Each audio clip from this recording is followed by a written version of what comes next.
ამ თავითვე ვიტყვი რომ მე არ ვარ იმ პირთა შორის ვინც ლანძღავს, არა, შესაძლოა აკრიტიკებს, მეც ვაკრიტიკებ, მაგრამ ვინც ლანძღავს პირებს, რომლებიც ადგილობრივი თვითმმართველობის არჩევნებში მონაწილეობას აპირებენ. არ ვლანძღავ მე არც. ასე მაგალითად მამუკა ხაზარაძეს, ბადრი ჯაფარიძეს მთლიანად მათ პოლიტიკურ ალიანს კოალიციას, პარტიას, ლიდერებს და ასევე არ ვლანძღავ გაგიკვირდებათ და საერთოდ არ ვლანძღავ ქართული ოცნების, რუსული ოცნების ხელისუფლების წარმომადგენელთა გარდა. ასევე არ ვლანძღავ ჩემთვის გაცილებით მიუღებელ პერსონას გიორგი გახარიას. ყველას თავისი გზა აქვს, ყველას თავისი არჩევანი აქვს, ყველას თავისი არგუმენტი აქვს, თუ გნებავთ ასე ვიტყვი. მით უფრო არ ვლანძღავ, მოდის ვიხდი. ხო, მით უფრო არ ვლანძღავ პირებს, რომლებიც არჩევნების გზას ლობირებენ კი არა იცავენ და სხვადასხვა რა გინდა რა არგუმენტების მოშველიებით ამტკიცებენ ჭყალებში, ჩემი აზრით, რომ არჩევნებში მონაწილეობა გარდაულად აუცილებელი. ასეთი ვინ მახსენდება?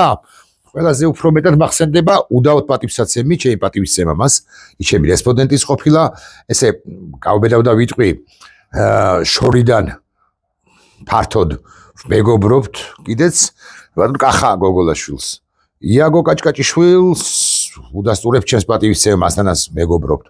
სხვებსაც და სხვებსაც. არსებობს, კვლავ ვიმეორებ, არგუმენტები საიმისოდ სასარგებლოდ, რომ არჩევნებში უნდა მივიღოთ, გავიდეთ და მივიღოთ მონაწილეობა. მაგრამ მეორე მხრივ, რაღაცა ასეა, რომ არჩევნებში ასევე არგუმენტების მოშველიებით არ იღებს მონაწილეობას მინიმუმ 2 პოლიტიკური, 3 პოლიტიკური სუბიექტი, 4 პოლიტიკური სუბიექტი, ჩამოვასახელებ. ეს არის ერთიანი ნაციონალური მოძრაობა და მასთან ჯგუფში მყოფი პარტიები, სტრატეგია აღმაშენებელი, ევროპული საქართველო, თუ ვინმე არის კიდევ. ეს არის დროა ახალი და გირჩი ჯგუფი, ამათგან 3 პირი უკვე პატიმრობაშია. ფაქტი ჯიუტია. ეს არის ფედერალისტები, 2 ლიდერი ხავს, 2 კვეთრი ლიდერი ხავს, გიგა ბოკერია და თამარ ჩერგოლეშვილი და სხვაებიც ყავს ლიდერებად, რომლებიც ადასტურებენ, კი არა, ამბობენ, რომ ასაბუთებენ, რომ არჩევნებში მონაწილეობა არ შეიძლება. და ეს არის თავისუფლების მოედანი, ეს 4 პოლიტიკური სუბიექტი. ისინი ამბობენ, რომ არ მიიღებენ მონაწილეობას არჩევნებში, ანუ სრულფასოვანი, როგორც ასეთი არჩევნები, ადგილობრივი თვითმმართველობის არჩევნები, უბრალოდ ვერ იქნება რაღაცა საკმაოდ მძლავრი, უხეშად ვიტყვი, მინიმალისტური გაანგარიშებით ვიტყვი, 9 მილიონი მხარდამჭერი რო ხავს პოლიტიკური პარტიები, ის პოლიტიკური ჯგუფები, პარტიები, კოალიციები არ იღებენ მონაწილეობას. მივა თუ არა მათი ამომრჩეველი, მათი სტაბილური ამომრჩეველი არჩევნებზე და მისცემს თუ არა მამუკა ხაზარაძის ხმას. თუ პარტიებმა ჩერგოლეიშვილმა არ მოუწოდა და ჩანს არც აპირებს და ამ კუთხით თუ ვილაპარაკეთ, მართლობოდაც იქცევა. წადით, მე კი არ ვიღებ მონაწილეობას, მაგრამ მამუკას მიეცით ხმა დედაქალაქის მერის არჩევნებზეო. ამომრჩეველიც ბუნებრივი არ წავა. თუ იგივეს იზავს ვაშაძე, არ იზამს ვაშაძე და არ მოუწოდებს ჯაფარიძის თუ ხაზარაძის თუ გახარიას მხარდაჭერისაკენ, ბუნებრივია მათი ამომრჩეველი, მისი ამომრჩეველიც არ მივა. მოკუჩავას ამომრჩეველი. მიხეილ სააკაშვილის ამომრჩეველი, თუ გნებავთ ესე ნაციონალურ მოძრაობაზე რო ვილაპარაკოთ, პერსონიფიცირებულად კი არა კონკრეტულად. ამიტომ არგუმენტები კი არის არჩევნებში მონაწილეობის აუცილებლობას ვინც ასაბუთებს, მათ სასარგებლოდ, მაგრამ ლეგიტიმაცია როგორც ასეთი მათ შორის იმიტომაც არ ექნება ამ არჩევნებს, რომ ყველა პოლიტიკური სუბიექტი მონაწილეობას არ იღებს. არ ენდობა რა არსებულ დღევანდელ, არა დე იურე, არამედ დე ფაქტო ხელისუფლებას, ანუ რეჟიმს, ქართული ოცნების რეჟიმს. და ყველაფერი ჰგონია მათი თამაში. იმისთვის თამაში, საიმისოდ თამაში, რომ ქართულმა რუსულმა ოცნებამ როგორღაც გააპრავოს საკუთარი არსებობა და თქვას, რომ აგე მე ჯანსაღ კონკურენციაში დაგამარცხე, განა არაო. არსებითი სხვაობა, ასეთი კითხვა დაისვა და ამ კითხვას მე უპასუხებ ჩემებურად. თუ არ ვცდები იაგობ დასვა ეს კითხვა, ლეგიტიმური კითხვა განა არა, მაგრამ მაინც. არსებითი იაგო მიკითხა ამ ლოგიკით არც საპარლამენტო არჩევნები რომ დაგვინიშნავს საპარლამენტო არჩევნებს არც იმ არჩევნებში არ უნდა მივიღოთ მონაწილეობა მაგრამ მე ამ ლოგიკას მეწინააღმდეგები პატივისცემა ჩემი უღრბესი იაგო კაჭკაჭიშვილს საქმე ის არის რომ თუ რიგარეში საპარლამენტო არჩევნები დანიშნა ქართულ ოცნებამ ნიშნავს რომ გამოვტაცეთ ჩვენ მას არჩევნები წავართვით წავღლიტეთ ვაიძულეთ ვუბიძგეთ გამოვართვით რა ვიცი კიდევ სხვა სიტყვების მოშველება შემიძლია ხო გამოვართვით ცუდი სიტყვა წავღლიტეთ ვაიძულეთ ადგილობრივი თვითმმართველობის არჩევნები კი მაინც დანიშნული არჩევნები იყო რიგიანი არჩევნები იყო და არა რიგარეში ისედაც ჩანიშნული იყო რომ 2025 წლის ოქტომბრის დასაწყისში გაიმართებოდა ადგილობრივი თვითმმართველობის არჩევნები წაღლეტილი ის არ არის გამორთმეული არ არის ამიტომ საპარლამენტო არჩევნები რომ ჩანიშნოს ადგილობრივი თვითმმართველობის არჩევნებთან ერთად ბუნებრივია ჩვენ ადგილობრივი თვითმმართველობის არჩევნებზეც უნდა გავიდეთ და საპარლამენტო არჩევნებზეც მაგრამ რაღაცა არ ნიშნავს უმალ ხომ არ სჯობს რომ ჩვენ რაღაცა არ ნიშნავს საპარლამენტო არჩევნებზე და ადგილობრივი თვითმმართველობის არჩევნებში კი არ გადის 3-4-5 სუბიექტი ხომ არ სჯობს რომ ჩვენ ყველანი გადავიდეთ ბოიკოტის რეჟიმში დამოუკიდებლად იმისა ჩვენ რომელიმე ჩვენგანს გონია თუ არა რომ ასე მაგალითად თბილისში გავიმარჯვებთ კოორდინაციის შემთხვევაში ერთიანობის შემთხვევაში კამპანიის დაწყების აგორების შემთხვევაში სათუა რომ თბილისში გავიმარჯვებთ თუნდაც მაგრამ სულ რომ ვიმარჯვებდეთ აი ხა წინასწარ როგორ და განსაზღვრო 5 თუ 7 ოქტომბერს რა მოხდება მაგრამ სულ რომ ვიმარჯვებდეთ ამ თბილისში უმალს ჯობს იმას უმალს ჯობს რომ სულ ყველა ერთიანობა არ მოირღვევს ეს მყიფე ერთიანობაც კი და გადავიდეთ ბოიკოტის რეჟიმში ოღონდ ეს ბოიკოტიც მხოლოდ ის კი არ არის რომ მოქალაქეებს მოუწოდებ რომ არ წახვიდეთ არჩევნებში იმიტომ რომ ჩვენ არ მიიღებთ მონაწილეობას ამ არჩევნებშიო ეს არ არის ესეთი ბოიკოტი ეს საკმარისი არ არის ეს არის მთელი კამპანია საიმისოდ ან იმაზე ორიენტირებული რომ მოქალაქეებს აუხსნან პოლიტიკურმა ლიდერებმა სუბიექტებმა რომ არჩევნებში არ მიიღებთ მონაწილეობას ამიტომ და ამიტომ ადგილობრივი თვითმმართველობაში მონაწილეობის მიღებას არ ქონდა აზრი ამიტომ უმალ ჯობს რეჟიმი დავტოვოთ მარტო ამიტომ და მართლა მივიდეს 700-800,000 ამომრჩეველი და 800,000-ივემ მისცეს სწორედ ქართულ ოცნებას ხმა და ის იყოს ერთპარტიული მმართველი დე ფაქტო თუ გნებავთ დე ფაქტო დე იურე როგორც გნებავთ ისე ვიტყვი უმალ ჯობს ოღონდ ლეგიტიმაციის დაბალი ხარისხით იმიტომ რომ 1/3 იქნება მთლიანი ამომრჩევლების არა მე-4 იქნება მთლიანი ამომრჩევლების მისთვის მხარდამჭერის გამომცხადებელი შესაბამისად მისი ლეგიტიმაცია 25%-იანი ლეგიტიმაციით თუ მოვიდა და 25%-ში თუ მიიღო 24% ანუ საერთო რაოდენობიდან ბუნებრივია რომ ის ლეგიტიმაცია დაბალ ხარისხიანია 20 მთლიანი ამომრჩევლის 24% თუ უჭერს მხარს ესე ხსნი კარგად ხსნი მაგრამ კამპანია აკი გითხარით უნდა აგორდეს სულ სხვაგვარად აი დაიწყოს სულ სხვაგვარად ოღონდ ძვირფასო ამომრჩეველო ჩხოროწყუდან ლაგოდეხიდან მესტიიდან ოზურგეთიდან წყალტუბოდან თუ საპარლამენტო არჩევნებს ჩვენ მივახცევთ რიგარეში საპარლამენტო არჩევნებს ასე მაგალითად 26 წლის მაისში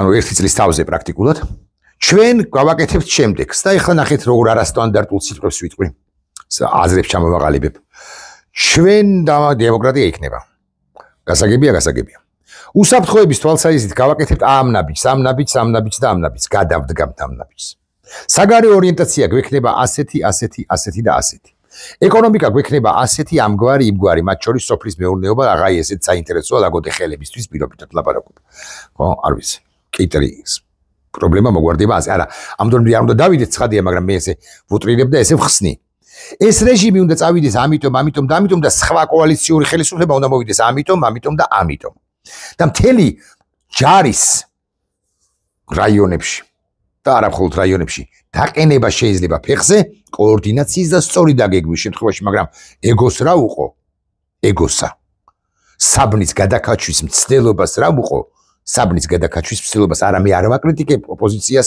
იმიტომ რომ ეს ერთგვარად ტაბუდადებული თემაა და სწორიც არის ალბათ იმიტომ რომ ვიდრე არ მოგვიცილებია ეს რუსულ-ქართული რეჟიმი მანამდე შიდა დაპირისპირებები მხოლოდ აღრმავებს უსქრულს ოპოზიციას ან საზოგადოებას შორის საზოგადოებაში სწორი ბრძანება ამიტომ მე საბანს რა ვუყო საბანსა ამას აღარ ვიტყვი იმიტომ რომ შეიძლება ვინმე წაიკითხოს რომ მე ახლა მაინც და მაინც ხაზარაძეს ვაკრიტიკებ, არ ვაკრიტიკებ ან ხაზარაძესთან გახარიას. თავთავიანთი გზა აქვს მეთქი, ჩემი აზრით არასწორი. ადგილობრივი არჩევნებში, ადგილობრივი თვითმმართველობის არჩევნებში გასვლას ჰქონდა აზრი და იაგოს ამ შემთხვევაში ვეთანხმები მის ამ პუნქტს ყოველ შემთხვევაში თუ ერთიანობა იქნებოდა და თუ ყველა მიიღებდა მონაწილეობას. თუ რომელიმე ერთი მეტნაკლებად სერიოზული პოლიტიკური პარტია თორე ხა იქ რაღაცა უფლის გზა შეიძლება არსებობს პარტია რომელიც აპირებს მონაწილეობას. თუ ყველა მეტნაკლებად პოლიტიკური სერიოზული პოლიტიკური ჯგუფი შევიდოდა ამ მარათონში თუ სპრინტში ამ შემთხვევაში კიდე იყო თეორიული შანსი რომ კალაძისათვის მაინც წაგვერთმია ძალაუფლება დედაქალაქში ის მინიმალისტური. არ გეგონოთ რომ დიდი შანსები იყო, იმიტომ რომ ხელისუფლება წოდებული ბანდა გააყალბებდა არჩევნებს ნებისმიერ შემთხვევაში, მაგრამ ოკეი, გავყევეთ ამ ლოგიკას და იმიტომ რომ 24 წელს ვაკეში თუ საბურთალოზე გლდანსა თუ ფონიჭალაში წააგო ქართულმა ოცნებამ, ამიტომ წააგებს 25 წელსაცო, ვინმე რო ამბობს, რაღაცა ამბობს, გავყვეთ ამ ლოგიკას, ოკეი, წააგებს. მაგრამ მხოლოდ იმ შემთხვევაში, თუ ოპოზიციური ამომრჩეველი იქნებოდა მობილიზებული ყველას მიერ. დედაქალაქის ოპოზიციური ამომრჩეველი. აბა ფასანაურში პირობითად საკრებულოში ავიც რამდენი დეპუტატი შეიძლება იყოს 5-7 დეპუტატში 3-ს წაართმევ თუ არა საბოლოო ჯამში რა მნიშვნელობა აქვს? აი რა მნიშვნელობა აქვს? ვაშოს ეს ის 3 იქნება რომელიც არ ვაყენებ ფასანაურელებს შეურაცხყოფას იმ ოპოზიციონერ ლიდერებს ადგილობრივი მასშტაბით, მაგრამ რომლებიც საჭიროების შემთხვევაში ისე გადახტებიან ქართულ ოცნებასა, როგორც ქართული ოცნებიდან გადმოხტებიან სადმე ფასანაურს პირობითად ვლაპარაკობ. უდასტურებ პატივისცემას ფასანაურის ოპოზიციონერებს. ხო და დედაქალაქი რაღაცა მნიშვნელოვანი ერთიანობას ჰქონდა აზრი. მამუკა ვერ ასაბუთებს არასწორი სიტყვა, რომ წასაბუთებდეს ხაზარაძე, მას ვერ მოჰყავს გადარჩენი ოპოზიციური პარტიები და ვერ აერთიანებს მათ მის გარშემო. ლელოს ან პერსონალურად მის გარშემო. ამიტომ მოდი შეიქმნას ზეპარტიული ჯგუფი და ზეპარტიულების რო არ იღებენ მონაწილეობას, ზეპარტიულების რო არ მიხვებიან ამ პოლიტიკურ პროცესში არჩევნების მომხრეებს, ეგ როგორ არის, როგორღა არის. ამიტომ კვლავ ვიმეორებ, უმალს ჯობს 700.000 მივიდეს ქვეყნის მასშტაბით, ისედაც გამოცხადება ადგილობრივი თვითმმართველობის არჩევნებზე ყოველთვის უფრო დაბალია ვიდრე საპარლამენტო არჩევნებზე. ამიტომ მივიდეს 700.000 678.000-მა მისცეს ქართულ ოცნებას ხმა, ეს არის ამომრჩეველთა 1/4 და კიდევ უფრო ნაკლები 20% დაახლოებით საერთო ამომრჩეველთა რაოდენობიდან და იყოს არალეგიტიმური უკვე ადგილობრივ დონეებზეც მეთქი. კალაძესაც უმალს ჯობს ერქმას არალეგიტიმური, ვიდრე მან მოიგოს არალეგიტიმურად თუ ლეგიტიმურად მოიგოს. მე დაამტკიცოს რომ მაგე უთოოდილი კი არ მყავდა, გენაცვალეთ, მაგრამ მაგე რამდენი რამე გავაკეთე მე და მე კიდე 4-5 წლის ვარ დედაქალაქ 4 წლით. დედაქალაქის მერი და რაც ვერ ვუყოთ ბჭყალებში ლეგიტიმურ კახაკალაძეს. ლეგიტიმაცია ნაკლებობა კი ექნება მეთქი, ამის თქმას ვახერხებ კიდეც. ეხლა ეს ერთი თემა ჩავხუროთ ერთსამს. პატივისცემა უკლებლივ ყველა ჯგუფს რომელიც ამა თუ იმ გზას ადასტურებს კი რა აწובה, ასაბუთებს ამ თუ იმ გზის გარდაუვალობას და სიკარგეს, მაგრამ მე მაინც იმის მომხრე ვარ, რომ გავიდეთ ბოიკოტზე და გადავძაბოთ შეძლებს და გვათ ახალ ტალღას, ახალ მძლავრ ტალღას ვერ მოერევა ქართული ოცნება. ეხლა რაც შეეხება სწორედაც რომ ახალ ტალღას. გამარჯობა, მე ვარ ირაკლი თავრიაშვილი. არა, ესე არ ვაგრძელებს, სხვაგვარად ვაგრძელებ. ბატონებო და ქალბატონებოთ, რომ ვიცოდეთ მაინც ბოდიშვილი ამ მესიჯს ავიკითხავ, იმიტომ რომ რაღაც გარდაულად მნიშვნელოვან მესიჯს ველოდი თითქოს და ვერ ვნახულობ. ვინ არის არა უგასრავად სხვა არის. ბატონებო და ქალბატონებო. რა შეიძლება იყოს დეტონატორი იმისა, რომ ჩვენ არა 254 კაცი გავიდეს რუსთაველის გამზირზე პაატა ბურჭელაძე რო დგას 254 დღეა ისე ან ნადიმ ხმალაძე ვუტრიდებ 254 დღეა მეთქი 200-ზე ოდნავ მეტი დღეა, თუმცა 254 დღეც იქნებიან განა არა ეს პატივისცემული პირები და 254 კაცი რო გადის მთლიანად კოჩაში და რუსთაველი გადაიკეტა რუსთაველის გამზირზე 257 დღეა რომ ამბობ და კარგია რა თქვენ რომ გადაიკეტა აბარა, მაგრამ მოდი ვიყოს გულახდილები თქვენც და მეც ხوار ყოფილ ვარ დიდი ხანია რუსთაველის გამზირზე. ხო, ეს ასეა. ვიღაცა რაღაცის გამო დაფრთხა. ვიღაცამ ნახა რომ 200 მართლა 244 კაცია და არა 2447, ამიტომ შეეზარა წასვლა და ასე შემდეგ. ამიტომ ჩვენ აღარ დავდივართ. სხვები გიაკეთებენ ჩვენ საქმეს, მეთქი თვითკრიტიკულებიც ხონდა ვიყოთ. გვეშინია, მათ შორის 5000 ლარიანი ჯარიმების პოლიცია რო ხელს მოკიდებს მართლა გაგიჟდა ივანიშვილი Facebook პოსტების გამო დაძდებს ჟურნალისტებსაც კი აუ როგორ დაწერე შენ რაღაც მონა როგორ უწოდე მარიამ ლაშხს. მონას მონა არ უწოდო, კარგ სახელად რა დავარქო. ეხა ბურამიშვილის პერიფრას ხوار დავიწყებ, ხო, რაღაცა ხوار გადავაკეთებ, ბიზინე ივანიშვილისთვის ვერ გადააკეთებ, მოსამართლე საერთოდ არ ეცვის ეს და აი კატასტროფაში. ხო და რა შეიძლება იყოს დეტონატორი, იმპულსი, საფუძველი იმისა, რომ ჩვენ გავიდეთ ქუჩაში, არა 244-ნი, გავიდნენ. გავიდეს 244 მოქალაქე. არამედ 2444, 24000 გავამრავლოთ 2-ზე 48000, გავამრავლოთ 2-ზე 96000, გავამრავლოთ 2-ზე 192000 და ნუ ღარ გავამრავლებინოთ კიდე 2-ზე 384000 თუ არ ვცდები. რატომ? კი არა, როგორ და გავიდეს. მე გეტყვით როგორც. როგორ და არსებობს ამის ერთი საფუძველი უახლოეს ხანებში ჩვენ ევროპიდან, ცალკეული სახელმწიფოებიდან და ევროპის დედაქალაქ ბრიუსელიდან მოგვივა ძალიან მკვეთრი სიგნალი. ეს მკვეთრი სიგნალია ჩემო ძვირფასო ახალგაზრდებო და არა მხოლოდ ახალგაზრდებო, ძველგაზრდებო, საქართველოს პატიოსანო მოქალაქეებო, მათ შორის ქართული ოცნების მომხრეებო. ეს მკვეთრი სიგნალი არის ამგვარი. ევროპის კავშირი უახლოეს მომავალში შეაჩერებს უვიზო, ან თუ გიგოთ ასე ვიტყვი, გამარტივებული წესით უვიზო თუ სავიზო რეჟიმს საქართველოს მოქალაქეებისათვის. ამ მიზეზთა გამო, ამ მიზეზის გამო. და თუ ჩვენ ხმა მოვიღეთ რუსულ კანონზე სამართლიანად მოვიქეცით და თუ ჩვენ სამართლიანად მოვიქეცით და ხმა მოვიღეთ გასული წლის 28 ნოემბერს, როდესაც სახელმწიფო გადატრიალება მოახდინა ქართულმა რუსულმა ოცნებამ შეცვალა რა კურსი. ჩვენ ვალდებულნი ვართ წარსულის, აწყოს, ანუ ჩვენივე თავის და მომავლის წინაშე რომ ამოვიღოთ ხმა და ამოვიღოთ ხმა გაცილებით უფრო მხურვალედ, ხმა მაღლა, ჭექარედ, ძაფრად, შეუდრეკლად,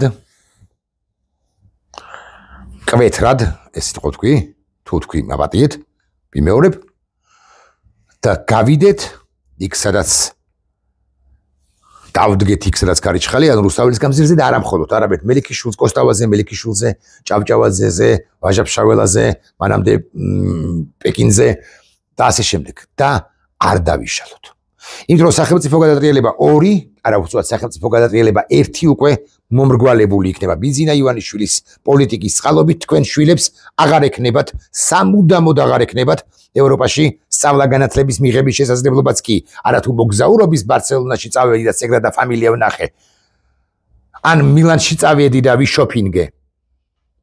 ან კომოს ტბაზე ავისეირნე აჩიკო თალაკვაძეს ეკნება ალბათ, თუმცა მასაც ჩაუკეტავენ და ჩამოარწმევენ ვიზას, არ მისცემენ უფრო ზუსტი რო ვიყო ვიზას, მაგრამ ხო, კალაძესაც არ მისცემენ, იმედი მაქვს. ვიზასაც კი როგორც ასეც. მაგრამ რიგით მოქალაქეებსაც კი არ ეკნებათ ევროპის ბუდაპეშტსა თუ უკიდურესი რა ვნახოთ, ლისაბონში, პორტოში გზავრობის შესაძლებლობა. ის რაც მართლა ყველაზე დიდი მიღწევა იყო ჩვენთვის.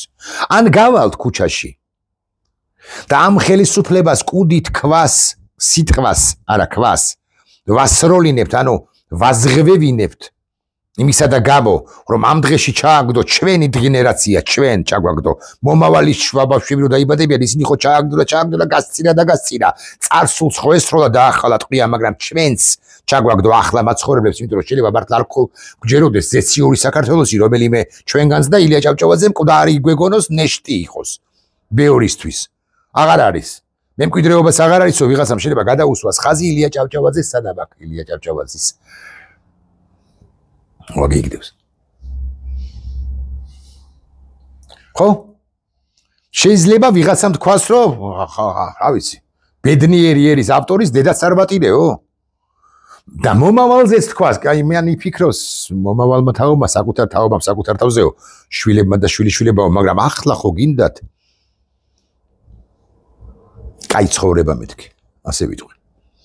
ხო და ამ მოსმოვალს უსპობს ჩვენს თანამედროვეებს და უნდა ქაუდით ვასროლიდოთ, კარგი სიტყვაა, კარგია, მაგრამ უკეთ ეს სიტყვა ვაზღვევინოთ იმას ამ ბანდას ის რომ ბრიუსელი ამგვარ გადაწყვეტილებას მიიღებს და ცალკეული სახელმწიფოები ხომ ცხადია ცხადია. თორე კვლავ ვიმეორებ. ჩემთვის ეს 1-4-5 ბლოგის წინ თქვი.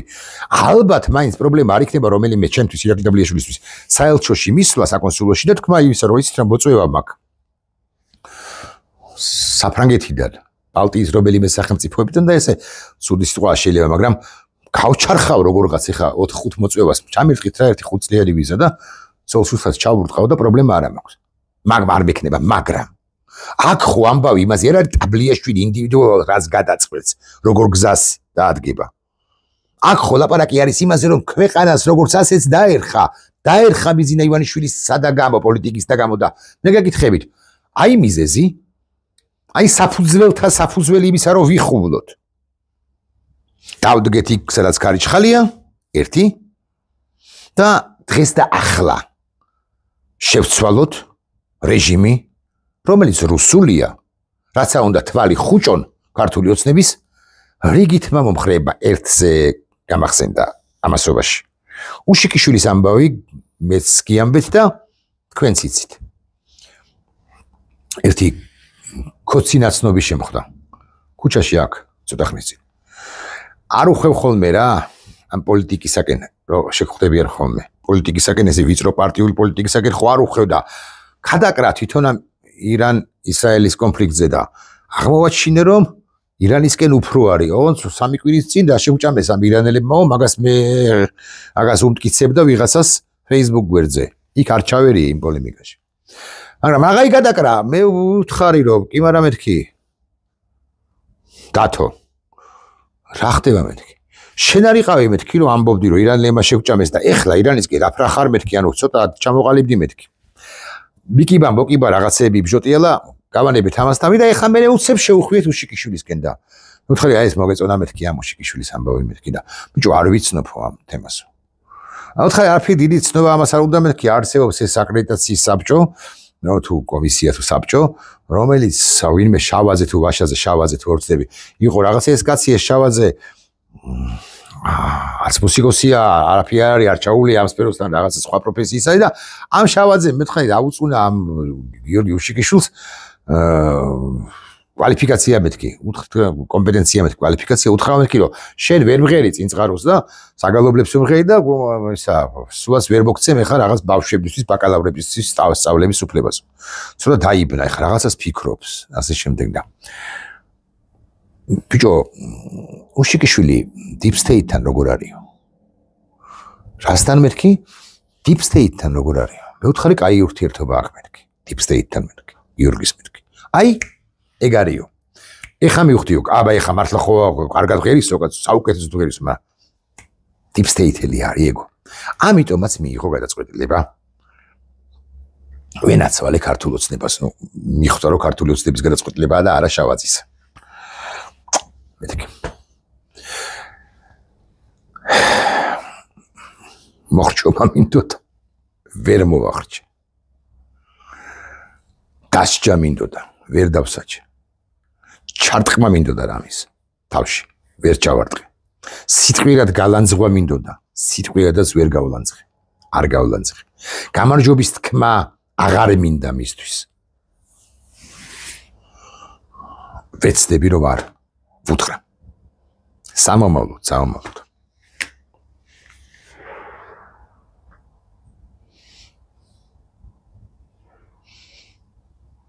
ნახვამდის.